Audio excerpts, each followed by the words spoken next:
Forfeit 7 of their 9 wins. Those forfeits, as you probably know, were ordered by the state after it was discovered that an ineligible player had taken part in 7 games. Well, the judge has just announced his decision, I understand. Alan DePietro joins us live with that. Is that true, Alan? Is there a decision?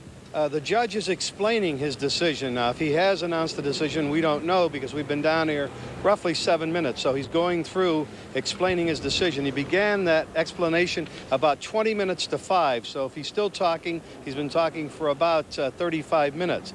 Basically, what he's talking about is whether the Euclid player, Marcus Gomez, was a substitute player and who happens to be 18 years old, an adult, whether he was ineligible to play for Euclid during the 7 games that they won while he was playing for them. To cut through the nitty-gritty here, the judge says the court has the right to look into whether any constitutional rights of anyone were abridged in this decision by the Ohio High School Athletic Association. Was there a mistake? No, the judge said. This is Judge Burt Griffin of the Common Pleas Court. Was there fraud involved? No. Was there collusion? No. But the judge said he's looking into whether the decision by the High School Athletic Association was arbitrary. He is explaining that right now. By the way, we might say the judge said earlier before the case got underway that in all the years he's been on the bench, which is about 17 years, that no case, even those heinous murder cases, has attracted as much attention as this particular case. Okay, Alan, thanks very much, and we'll look for your update later on. Alan DePietro. Euclid, came out the winner. We're going to go live to Jim Hooley. And Jim, the decision came down just moments ago, huh? Yeah, Tom, literally just moments ago before a packed courtroom here at the Justice Center. Tonight, Euclid is an undefeated team, and they remain that way after tonight's decision. Judge Burt Griffin just a few moments ago ruled that the Ohio State Athletic Association was wrong in its attempt to take the eligibility away for Marcos Gomez. He was one of the Panther players charged with illegally living in the city of Euclid to play on that team. Now, the judge said this afternoon that he found no fraud, no mistake, and that, again, the Athletic Association was wrong in trying to take away the team's record. Marcos told me just a couple of moments ago that he is ready to get on the bus and head to Menor right now and play in tonight's game when the Panthers take on Menor. His mother, of course, was jubilant in the courtroom as well. Right now, Paul Orlowski is standing by live with some Panther fans. He's in Euclid. Paul, I imagine there is great excitement out there tonight. Great excitement isn't the way to put it, Jim. I think all the cheering and all the excitement out here rolled the clock back, well, let's just say more than 20 years for me, being back in high school. Everyone went crazy. These guys are all excited. The cheerleaders, they're maintaining right now for me because I asked them to. But the pads and all the gear had been stowed. The football players and cheerleaders were just about on their way to head out to Menor for the ball game. On the field, they've got a tough game tonight. Of course, the Panthers 9-0. Menor is 8-1 and would dearly like to blemish that record on the field tonight. And over the course of the week, Coach Tom Bank really had a tough time keeping the kids' mind on the game. It's been a week that was filled with distractions, certainly. The Euclid High School football team has been victorious all year on the football field. This week, attorneys fought for victory in court. Hearings have continued over the penalty assessed against the team for using an ineligible player, Marcus Gomez. Marcus plays for Euclid, but his mother lives outside the school district. He testified this week that he did what school officials told him to do so he could play football. And he told me I had to establish residency, get my license changed, and get a job. The district says it followed the rules and that it's a paperwork mix-up that's responsible for the ineligibility, a form that wasn't filed properly. The Ohio High School Athletic Association says no matter and has voted to strip Euclid of its first 7 victories, the games Marcus played in. So far, Euclid has won a temporary restraining order. Today's hearing is for a permanent one. The school believes there's precedent from other cases where less severe penalties have been levied for similar violations. Commissioner Clarence Mascaro says the board tries to keep kids qualified, not disqualify them. Is there some way that we could make that young man or young woman eligible? That's the bottom line. Then you go from there looking at the total picture on a basis of the information you have. The bottom line is really the state computer rankings. This decision has an immense impact on them, and therefore who qualifies for the state championship tournament. Judge Burt Griffin first heard arguments from Euclid.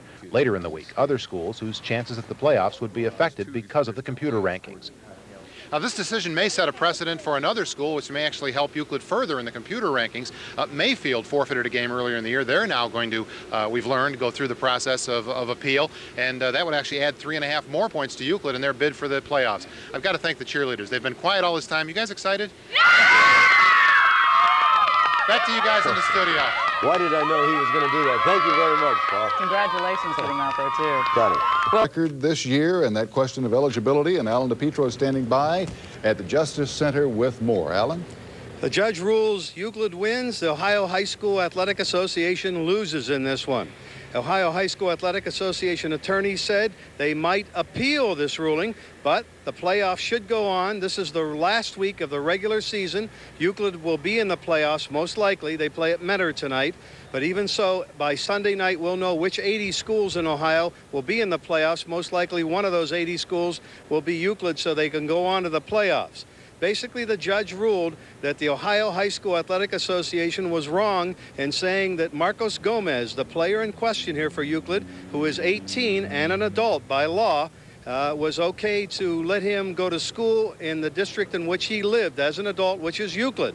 Also, that the Ohio High School Athletic Association ruling was arbitrary.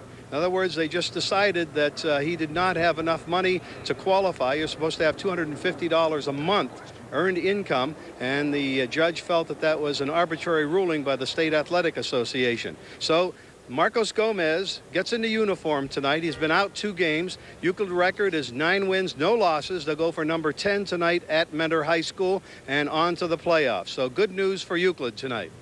Okay, Alan, thanks a lot. Alan DePietro from the Justice Center. We took our own little poll here at the desk a couple of weeks ago or a couple days ago. That's right. We were all thumbs up. So was the judge. We were on the right side. We would all go the same way with that one, yeah. Courtroom.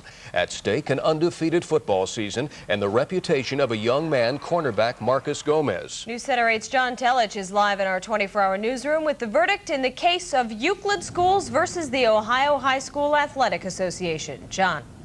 Thank you, Denise. It just seems like not too long ago, less than 2 weeks ago, officials from Euclid went down to Columbus to appeal to the common sense and the decency of the Ohio High School Athletic Association's Board of Control. They wanted Marcos Gomez eligible. They wanted 7 forfeits turned into victories. Well, after the Board of Control ruled against the Euclid High School football team, officials decided the only way to fight this one is in court. And after today's victorious verdict, one official told me, it certainly is nice to fight in a neutral court for once. We have reaction from Marcos Gomez, from his mom Ina, Superintendent Kurt Stanek, and also some jubilant Panthers. Based on that, it is the court's conclusion that the Board of Control and the Commissioner were arbitrary and unreasonable in concluding that Marcos Gomez had not met the eligibility requirements of Section 4-6-3 of the bylaws. Marcos, long time in coming for you. You're a celebrity tonight. Just your feelings of getting your eligibility back. I'm really happy. And I don't know what else to say. You're overwhelmed by all this attention. Yeah. Tell them where you're going, Marcus. I'm going to Mentor right now. You're going to play in the game tonight, Marcus? Yes. I have been unable to sleep for a few days, so now I can sleep tonight. I am very happy. I really am very happy. Did you have any doubts throughout this whole process that he would be vindicated? I never had any doubts. I know we didn't do anything wrong. He was very legal all the time. And I thought it was kind of a joke, but I am very relieved. Very relieved. I'm very satisfied that common sense and fair play have prevailed. Did you think common sense and fair play, when you began this process, would prevail? That's all we really asked for right from the beginning.